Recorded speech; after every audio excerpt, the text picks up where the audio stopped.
Hello students, आज हम revise simplex method में एक क्वेश्चन और करेंगे। मैं सोच रहा था कि इसके ऊपर प्रैक्टिस अच्छी होनी चाहिए क्योंकि ये थोड़ा मेथड ही ऐसा है, थोड़ा क्लियरली कॉन्सेप्ट नहीं है इसका, तो इसलिए मैं इसके ऊपर एक एग्जांपल और करवाऊंगा आज आपको। तो देखो, हमें एक एलपीपी गिवन है max Z is equal to x1 plus 2x2 और जो हमें सब्जेक्ट है वो क्या गिवन है। पहली इक्वेशन है x1 plus 2x2 is less than equal to 3 और दूसरी है x1 plus 3x2 is less than equal to 1। तो इसको रिवाइज सिंप्लेक्स मेथड से जब सोल्व करना हो तो पहला पॉइंट होता है इसकी स्टैंडर्ड फॉर्म बना लीजिए। ठीक है, क्या करोगे, स्टैंडर्ड फॉर्म बना लीजिए। तो ये तो मैक्स है तो मैक्स ही रखना है, z is equal to x1 plus 2x2, कोई दिक्कत नहीं है। अब सब्जेक्ट में आ जाइए, तो जो हमारी पहली इक्वेशन है इसको आप इक्वल बनाओ, तो x1 प्लस 2x2। अब देखो लेस देन इक्वल टू है तो इसमें कुछ वेरिएबल स्लैक वेरिएबल ऐड कर दो, तो x3 मैंने ऐड कर दिया और ये आ गया इक्वल 3। दूसरी इक्वेशन क्या है, x1 प्लस 3x2, इसमें भी लेस देन इक्वल टू है तो एक वेरिएबल स्लैक वेरिएबल ऐड कर दो x4 मैंने ऐड कर दिया, इक्वल बना दिया 1 के। अभी वेरिएबल कितने हो गए, 4 हो गए, चारों के चारों आप पॉजिटिव ले लो, x1 x2 x3 x4 all are greater than equal to 0। और यहाँ पे जो स्लैक वेरिएबल है इनके करस्पॉन्डिंग जो कॉस्ट वेक्टर है उसमें रखोगे 0 x3 0 x4। तो ये हमारी बन के तैयार होगी स्टैंडर्ड फॉर्म। ओके, अभी देखो यहाँ से हम इसको रिवाइज्ड टेबल में चेंज करेंगे। तो सबसे पहला हमारा काम होता है ए कैप निकालना। ए कैप हमारी क्या होगी,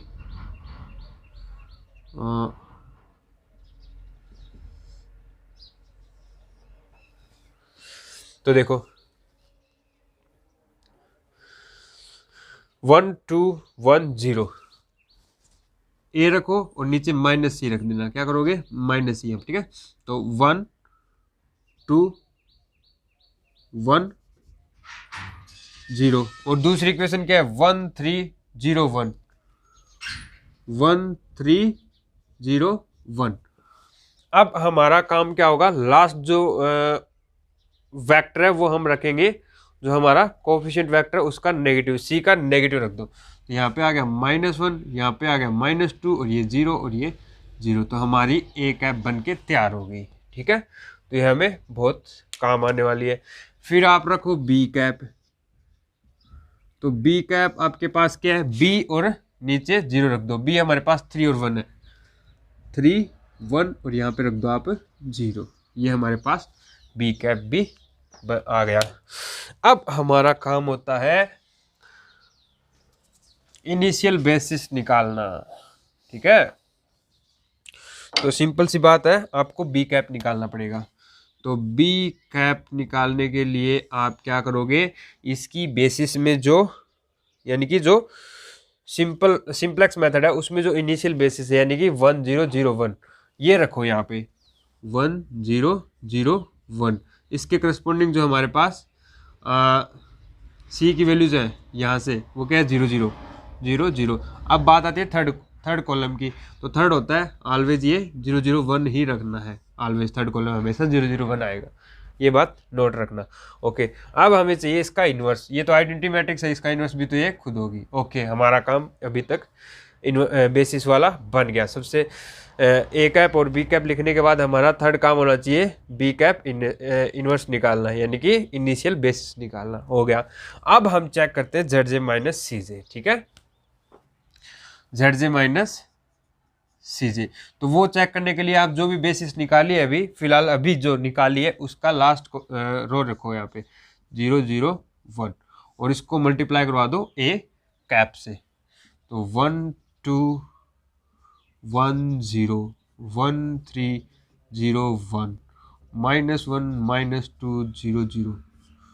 ठीक है, अभी देखो इसकी वैल्यूज क्या क्या आने वाली है। तो देखो इसको यहाँ से मल्टीप्लाई करोगे -1 आ गया, इसको इससे करवाएंगे तो -2 आ गया, इसको इससे करवाएंगे 0 और फिर 0। अब देखो जेड जे माइनस सी जे पॉजिटिव नहीं आया, तो हमारे पास जो ये बेसिस है वो इनिशियल ऑप्टिमल बेसिस के लिए काम में नहीं आने वाले, हमें इस बेसिस को चेंज करना पड़ेगा। अभी देखो चेंज करेंगे तो हमारे पास अभी की बार जो ये सबसे लोएस्ट वैल्यू होती है ये होती है इंटरिंग वेक्टर आएगी, ठीक है। तो ये इंटरिंग वेक्टर है, तो यहाँ से हम पता कर लिया कि हमारे पास जो इंटरिंग वेक्टर है, हमारी जो बेसिस चेंज करनी पड़ेगी उसके अंदर जो इंटरिंग वेक्टर है वो अल्फा 2 है। Entering vector alpha 2। अब जैसे ही अल्फा 2 मिला तो हम y2 कैप निकालेंगे। अब क्या काम होगा हमारा, y2 कैप और x कैप निकालने का, वहां से हम डिपार्चिंग वेक्टर निकालने की कोशिश करेंगे। तो अभी हमारा काम होगा जो भी अल्फा 2 आए तो y2 कैप। तो y2 कैप आपका निकलता है, फॉर्मूला लिख लीजिए, b कैप इनवर्स और अल्फा 2 हमारी मैट्रिक्स जो है उसमें जो सेकंड कॉलम है उसको जो भी हमारी बेसिस आई है उससे के इनवर्स से मल्टीप्लाई करवा दीजिए। तो ये आपके पास ये आइडेंटिटी मैट्रिक्स है और इससे मल्टीप्लाई करवाओगे तो एज इट इज यही रह जाएगा, यानी कि 2 3 माइनस 2 ही रह जाएगा। अब हमारा नेक्स्ट काम होता है एक्स कैप निकालना। तो एक्स कैप का फॉर्मूला लिख दीजिए, B cap minus B cap inverse और बी कैप, ये निकालना बेसिस का इनवर्स और जो हमारे पास ये रिक्वायरमेंट वेक्टर होता है इसको मल्टीप्लाई करवाओ। तो इसको जब इससे करवाओगे तो आइडेंटिटी मैट्रिक्स है तो एज इट इज वही आ जाएगा, यानी कि 3 1 0। ये अभी क्यों जरूरत पड़ती है इसकी, इसलिए जरूरत पड़ती है कि हमें ये तो पता चल गया कि हमारे पास इंटरिंग वेक्टर तो अल्फा 2 है, अभी हमें ये नहीं पता चला कि डिपार्चिंग वेक्टर कौन सा है। तो वो निकालने के लिए हम क्या करते हैं, मिनिमम रेशियो लेते हैं। क्या लेते हैं, minimum ratio, minimum ratio of x cap या फिर एक्स बी कैप, ठीक है, divide by y cap i, जहाँ पे y i strictly greater than 0 होना चाहिए। क्या होना चाहिए, स्ट्रिक्टली ग्रेटर देन 0 होना चाहिए, उनका ही लेना है। नेगेटिव या 0 है तो उनका हमें मिनिमम नहीं लेना। तो यहाँ से देखो मिनिमम क्या वैल्यू आएगी। अब देखो यहाँ पे देखो, ये 3 में 2 का भाग दे सकते हैं क्योंकि ये पॉजिटिव है, 3 में 2 का भाग देंगे तो 3 में 2 का भाग दिया, फिर देंगे 1 में 3 का भाग, 1 में 3 का भाग, 0 में -2 का नहीं देंगे क्योंकि ये नेगेटिव है। अब यहाँ से मिनिमम कौन सा आया है, ये तो है 1.5 और ये 0.33 के समथिंग, तो ये मिनिमम है। तो अब ये किसके करस्पॉन्डिंग आया वो देखना जरूरी है, तो वो इस वाले एलिमेंट के करस्पॉन्डिंग आया है, यानी कि हमारी जो y2 है उसका सेकंड।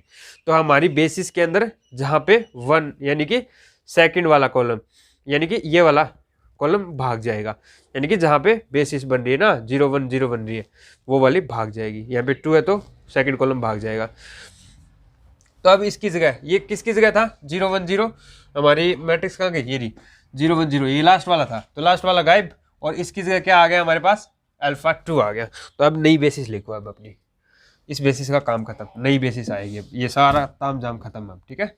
हमें सिर्फ इससे ये पता चला कि हमारे पास इंटरिंग वेक्टर क्या होगा और डिपार्चिंग वेक्टर क्या होगा। अब देखो सबसे पहले तो आप बी कैप लिखो, फिर उसका इनवर्स निकालना, ठीक है।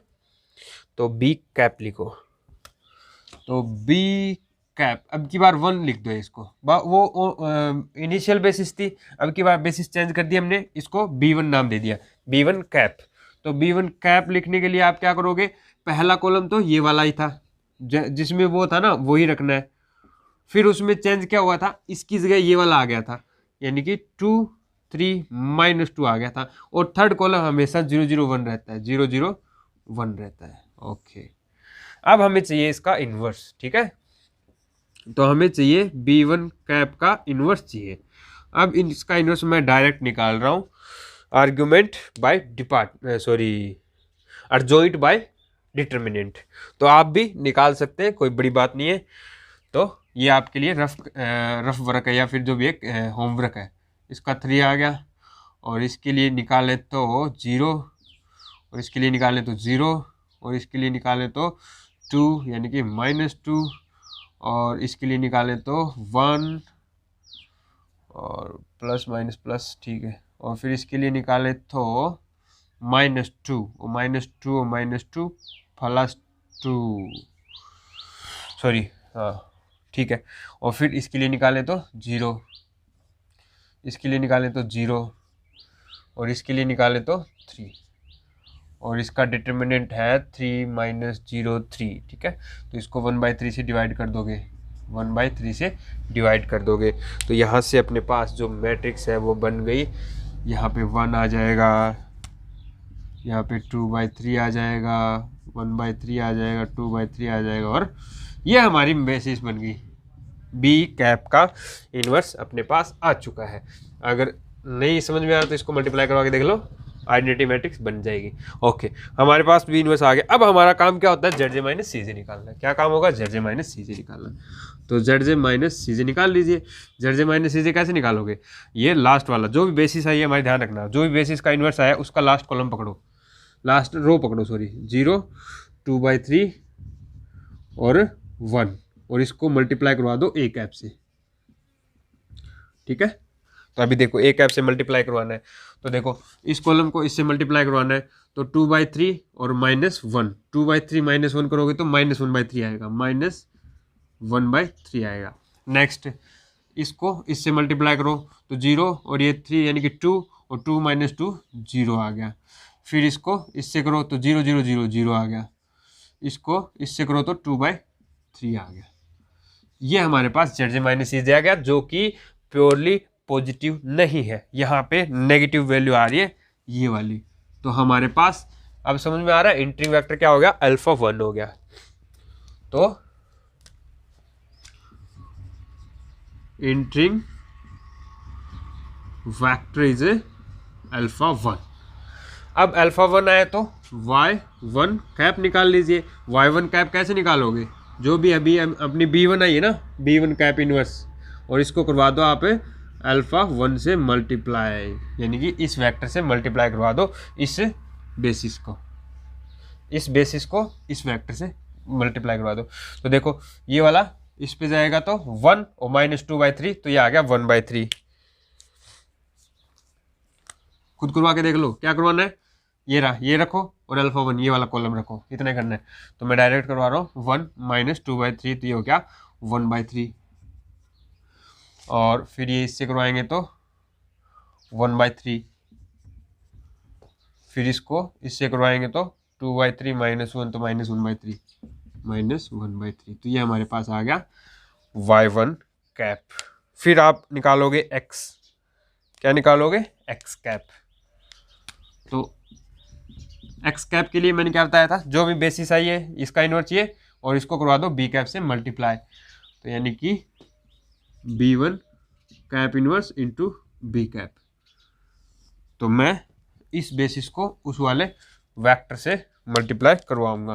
तो पहला उसके साथ जाएगा तो 3 - 2/3, 3 - 2/3, तो 9 में से 2 गया 7/3, तो ये आ गया 7/3। और फिर ये वाला कॉलम इससे मल्टीप्लाई करवाएंगे तो 1/3 आ गया। फिर थर्ड वाला कॉलम इससे मल्टीप्लाई करवाएंगे तो 2/3 आ गया। इतना अपने पास x भी आ गया। अब हमें चाहिए, हमें निकालना है हमारा डिपार्चिंग वेक्टर की, हमारी बेसिस का कौन सा वेक्टर गायब होगा, पहला होगा, दूसरा होगा या तीसरा होगा। तो वो यहां से देखो, मिनिमम ऑफ, इसमें भाग दो इसका, तो 7/3 में 1/3 का भाग गया तो आ गया 7, ठीक है। फिर क्या करोगे, 1/3 में 1/3 का भाग गया 1, इसमें इसका भाग देना नहीं क्योंकि ये नेगेटिव है, तो इनमें से मिनिमम आ गया 1। अब किसके करस्पॉन्डिंग आया वो देखो, तो किसके करस्पॉन्डिंग आया 1, इस वाले के, यानी कि सेकंड। तो यहाँ पे ये सेकंड वाला गायब हो जाएगा, ये सेकंड वाला क्या हो जाएगा, डिपार्चिंग हो गया। ओके, तो अभी ये डिपार्चिंग हो गया। अब नई बेसिस हमें फाइंड आउट करनी है। तो अभी बस अपने को इससे ये पता चला कि इंट्रिंग वेक्टर है, हमारी नई बेसिस में इंट्रिंग वेक्टर अल्फा 1 होने वाला है और डिपार्चिंग वेक्टर अल्फा 2 होने वाला है।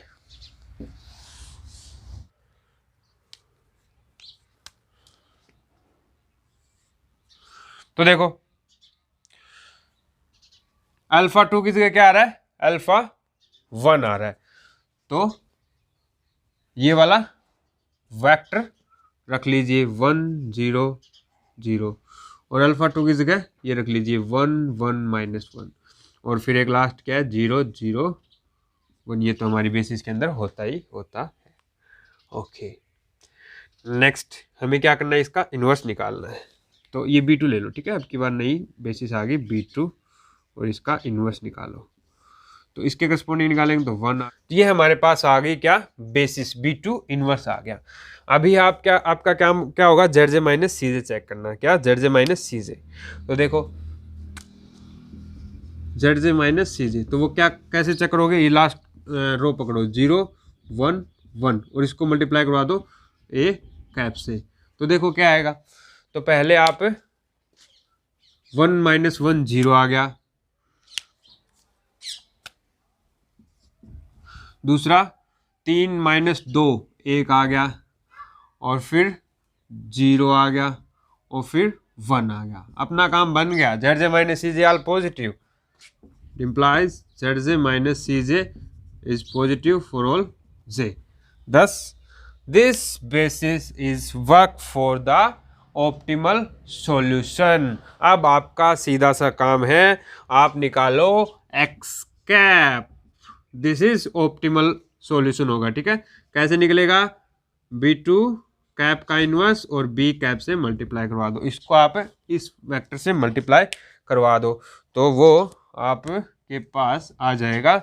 इसको जब उससे मल्टीप्लाई करवाओगे 3 -1 कितना हो गया 2, और ये आ गया 1, और ये आ गया फिर से 1, ठीक है। यानी कि अब ये नोट करने वाली बात ये है कि हमारी बेसिस में कौन सा वेक्टर है। तो हमारी बेसिस के अंदर फिलहाल ये पहला वेक्टर तो है, ये रहा था, यानी कि x3, और ये हमारा x1, और ये तो आर्टिफिशियल यानी कि z था, ठीक है। सॉरी, आर्टिफिशियल नहीं, ये ऊपर वाला z था। ऑप्टिमल वैल्यू यही देगा। अभी देखो यहाँ पे x3 की वैल्यू क्या आ गई, x3 की वैल्यू आ गई 2, x1 की वैल्यू आ गई 1, और z की वैल्यू 1 आ गई। तो हमारे पास ये ऑप्टिमल सॉल्यूशन है, यानी कि x1 = 1 और x2 = 0। हमारे पास सॉल्यूशन आ गया, जिसकी करस्पॉन्डिंग ऑप्टिमल वैल्यू क्या आ गई, z = 1 आ गई। रख के देख लो, ये यहाँ पे 1 रखोगे तो z की वैल्यू 1 आ जाएगी, और x2 को 0 रखना है ना। x3 तो हमारा क्या था, स्लैक वेरिएबल था, इसको तो कोई मतलब ही नहीं रहता। ओके, तो हमारे पास ये रिवाइज सिंप्लेक्स मेथड से हमने इसको सॉल्व कर लिया। तो ऐसे आपको इसमें स्टेप बाय स्टेप मैट्रिक्स बनाते जाना है और सोल्व करते जाना है, मैट्रिक्स बनाते जाना है, सोल्व करते जाना है। तो ये बहुत ही अच्छा क्वेश्चन है, और इस पे मोस्टली एग्जाम में क्वेश्चन पूछा जाता है, हर बार आता है।